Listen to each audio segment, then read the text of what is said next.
What's up, guys? Man, Allison here, Man versus Maintenance, and I want to do a quick video about kind of a situation that I've been running into with some of these other maintenance guys.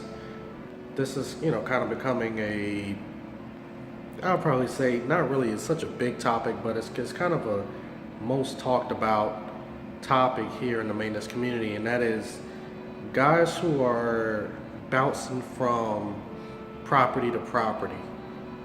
And it's just totally different reasons, but one of the reasons is, I guess it's, you get some guys who want more money, and that's basically about it. A lot of these guys are looking to try to get maxed out at some of these properties, and some of these guys don't really have that much experience to be quote unquote maxed out.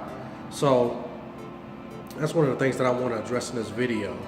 And the reason is because I just recently talked to a guy, and he was basically saying that he kind of, well, first of all, he came to the company and, he agreed to a certain amount of pay, but then he said that he wanted to, and another opportunity came open at another property, and he decided that he wanted to take that because apparently the maintenance supervisor who was there, he said that he was going to pay the next tech over there a little bit more than what he was making.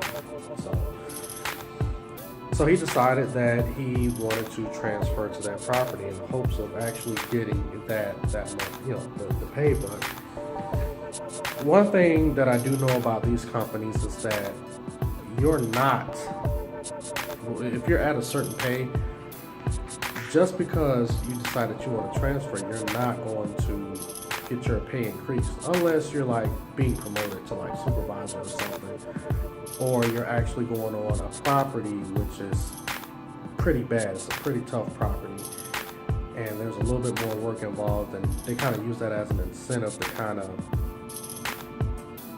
help you transition into the bad properties. So he decided that he wanted to go to this other property, but the regional and everyone, they said, no, we're not gonna give you more money, we're gonna keep you where you are, and basically that's final. So he wanted to go try to, I guess, play his hand at another property. I told him about another property that I was at, and it was actually one of the properties that I was at when I was in Atlanta. You guys have probably seen that. This property, it wasn't really, that bad of a property, but I did face a lot of challenges, and I got paid a certain amount because I knew exactly what I was doing. And this guy, he doesn't have as much experience as I had, but I highly doubt that he's going to make the same amount of money that I did. But to kind of, digress from that, I guess his main point is that, he just wants to he doesn't care what property that he's at, he just wants to work and make more money. He don't care. He told me that he doesn't care how bad the property is, And one thing that I want to do, and a piece of advice that I always want to give to maintenance guys, is that, right now you may say, well, I think I can get a little bit more money somewhere else. I don't care if I'm working. I'm no stranger to hard work. And I used to be like that too. I used to be like, man, just put me on any property. As long as you guys are paying me a decent amount, I don't really care. So, I just want to say, man, you'll end up shooting yourself in the foot. I've done it, a couple of times to where I've just like, man, I just want more money. I just want to make more money. And when the wintertime and the summertime comes around, and sometimes you're on like these really, really bad properties, and when the winter and summertime comes around, man, you just getting these calls back to back. And it's not fun. Trust me, it's not fun. So I will always say, or I will always suggest to guys, make sure that you get at a company to where it has a great work-life balance, and also to where the pay is decent. Now, I'm not saying that, if you're a maintenance guy and you're at some excellent property, you should just take, like base pay. If you're trying to, you're at some property and it's a great company and they want to try to lowball you, I'm not saying that you just should accept that. But if it's at a point to where you can basically survive, but the benefits are great, then I'll probably say, make sure that you stick with that company, especially if it's a company that's going to take care of you in the long run. Because a lot of these companies, they don't care anything about you. They just want you there. They just want a warm body there. And some of these companies will pay you out the yin yang, but at the same time, you're working all the time. You're never home. You're not even enjoying your money. So that's always something to think about, especially when it comes to stuff like the benefits you may get with a company that may say, yeah, listen, we're going to pay you $18, $19 as a tech, as a lead tech.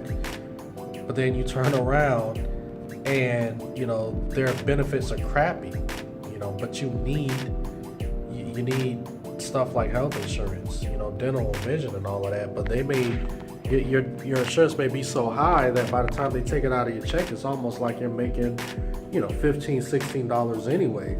So I would just say that I'd rather be at a company to where I may not be making $18, $19 an hour as a lead tech, maybe 16, 17, but the benefits may be great to where I can cover my whole family and not really pay that much in health insurance. And I don't have to worry about on call. I can really enjoy my money. If I do have a side job or two that comes up, I can go ahead and take care of that, or I can take on a part-time job or something if I really want to, or if I really feel like it. So that's my advice to you guys. If you're a maintenance guy, try to weigh out your options. Make sure that everything is balanced. Yeah, you're not gonna get the best pay, and you may not be on a super great property or anything like that, but just make sure that everything balances itself out with the pay, the life and work balance, man, and the benefits as well.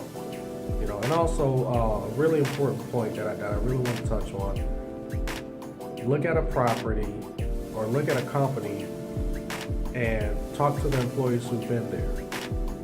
Make sure that people who are there have been there for a while. That's always a good sign when you got maintenance guys and leasing agents and all these people who've been with the company for 5-10 years.